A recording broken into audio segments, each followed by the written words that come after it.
In this question, the principle states the Article 25 of the Constitution, which confers freedom of conscience and free profession, practice and propagation of religion. Explanation says that the protection of freedom of religion is granted only in matters which are integral to one's religion. Now, the facts say that the state government made a law banning the disposal of offerings in a particular pond which was considered as religious by a certain section of Hindu religion.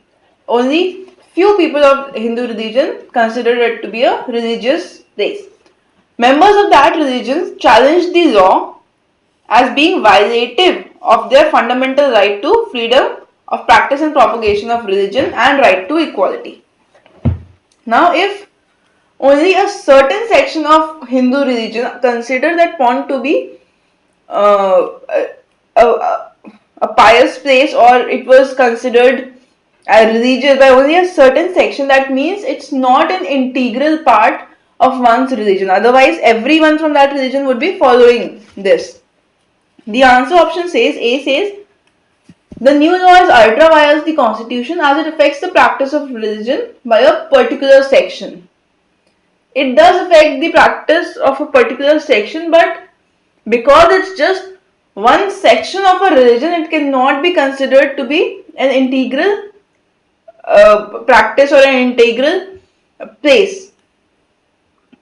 Option B says, the new law is ultra vires the constitution as the ban shall in practice affect only one religion, hence violative of right to equality.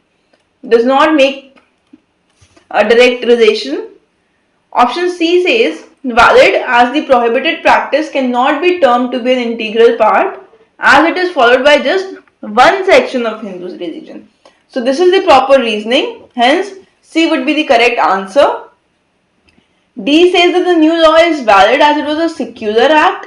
This again is not going true to the facts and principle, hence option C would be the correct answer.